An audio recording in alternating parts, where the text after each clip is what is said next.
I made this stroller bag and a bunch of you asked for a tutorial, so this video is going to be a full tutorial on how I made it.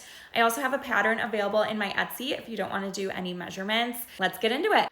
The first step is to cut all your fabric. Here I have everything cut. The pattern will tell you exactly what you need.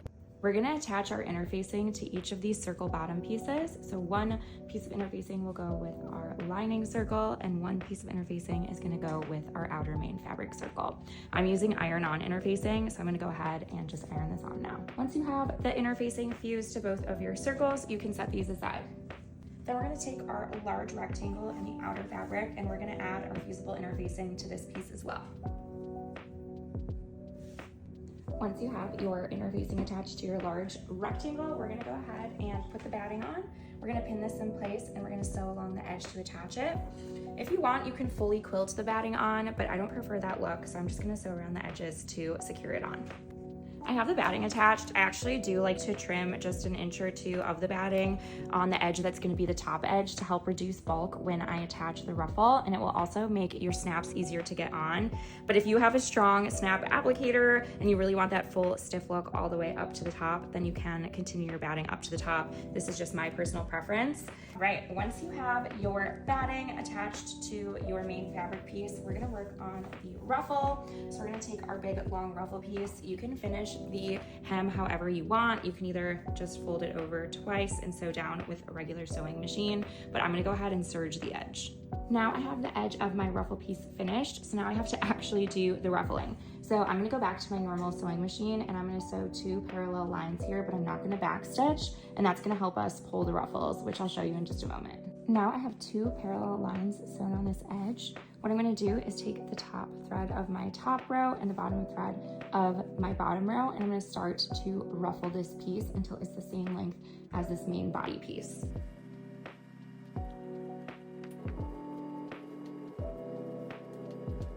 Once your ruffle is the same length as your main fabric and you like how it's laying, then you're gonna go ahead and pin the top, and then we'll sew along the top to attach the ruffle. Now we're gonna take our rectangle with the ruffle attached and we're gonna fold the whole thing in half the long way. We're gonna line up the edges of the ruffle and the main rectangle, and we're gonna pin and we're gonna sew down along this side.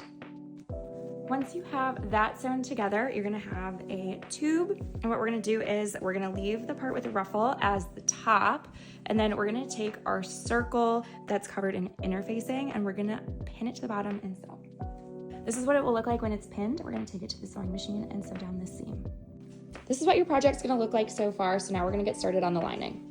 Now we're moving on to sewing the lining portion. This next step is optional, but I do like to add a pocket. So I just have 2 of my pieces in the outer fabric and I'm gonna sew them together, but I'm gonna leave a little tiny gap here so that I can flip the pocket inside out before I attach it so that no raw seams show. Once you have your pocket sewn together, I'm gonna snip off the edges just to reduce some bulk. Then I'm gonna find the hole that I left and I'm gonna flip the pocket inside out. I'm gonna use a sharp object to push the corners out. Just be careful not to push too hard and rip your fabric. Then I'm gonna take my iron and press this pocket down. Once I have my pocket pressed, I'm gonna take my lining piece and fold it in half to find the center. And then I'm gonna fold my pocket in half as well so I get the center of that and insert it in. I would take a couple inches up from the bottom, but again, this step is optional. You can kind of put the pocket wherever you like, but you don't wanna put it too close to the top or the drawstring closure is going to be covering it up. So I'm gonna put it right here and pin it down. Then I'm gonna take my sewing machine and top stitch along the 3 edges, and I'm gonna leave the top open. Once you have your pocket attached, we're gonna fold our lining piece in half, right sides together. We're gonna pin and sew down the edge. Once you've sewn the edge together, you're gonna have a tube like this.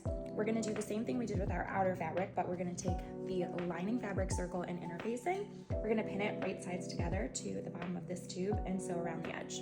Once you're done sewing your lining, it's gonna look like this. We're not gonna flip it right side out. We're actually gonna leave it as is, and we're gonna take it and insert it into our outer bag.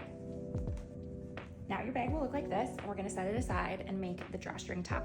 To make our drawstring top, we're gonna take our 2 drawstring pieces. You're gonna have 1 in your lining fabric and 1 in your outer fabric. We're gonna pin these together and sew down the edge. Once you've sewn your 2 drawstring pieces together, we're gonna iron this seam. We're gonna make sure that we fold the raw edges up towards the main lining fabric because we're gonna stitch this down to the bag so that none of these raw edges are showing.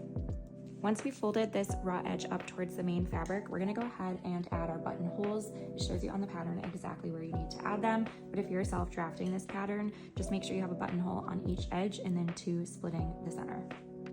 Once your buttonholes are opened up, you're going to take this piece of fabric to your iron. You're going to fold over 1/4 inch, press that down, and then you're going to fold over an additional inch and press that down. And we're going to sew on this pressed seam.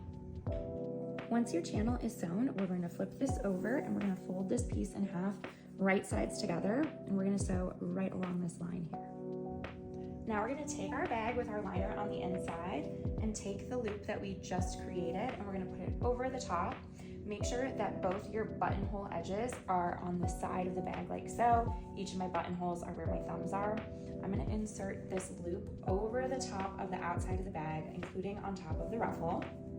And then I'm going to line up the edge of the top loop, the outer bag, and the inner lining so that I have all layers together. I'm going to pin them and then I'm going to sew around the top edge. Here's what your bag will look like when you have everything pinned. We're gonna go ahead and sew along this edge. Make sure you're using about a 1/2 inch seam allowance here instead of a 1/4 inch, just so you're making sure you're grabbing all 3 layers.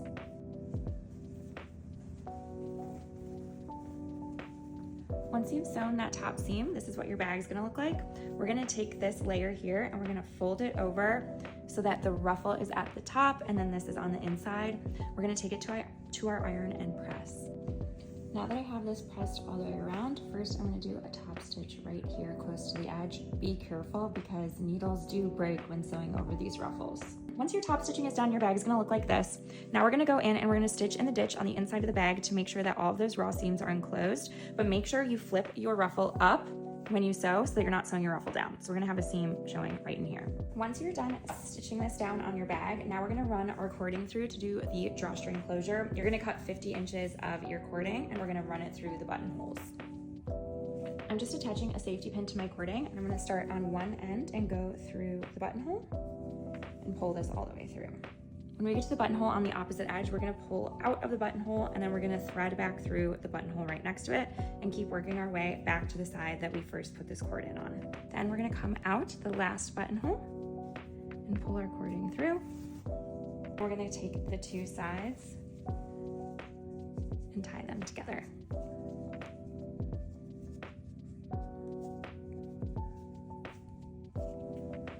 And once your knot is secure, you can trim off the excess. Now we're going to take our second string of cording and we're going to run it through the buttonholes on the opposite side of where we entered for the first drawstring. So I'm going to go in on this side and do the same thing. Just pull this all the way through. You can see you have strings on both sides. You can close up your bag. Note that this pattern has been adjusted to allow for the bag to close without actually scrunching the outer shell of the bag. This model doesn't have that change, but I'll insert a clip here and you can see how it will close according to the pattern. The final step is to make your straps. You're gonna put 2 strap pieces together and sew down on each long side. Then you're gonna take a safety pin and then flip the strap inside out. Once your straps are flipped inside out, you're gonna take them to your iron and press. Once both straps are ironed, you're gonna pull your batting through with a safety pin and sew a seam down the middle. Then you'll tuck the edges in, the short edges on each side, iron them down, and then sew a line there to contain the raw edges. Then we're going to add our snaps to the body of the bag. I measure 5 inches from the edge and 1 inch down, and this is where I attach my snaps. This is what your bag is going to look like when you're done. You can snap it right onto your stroller. Please leave a comment if you're going to make this. I would love to see what you create.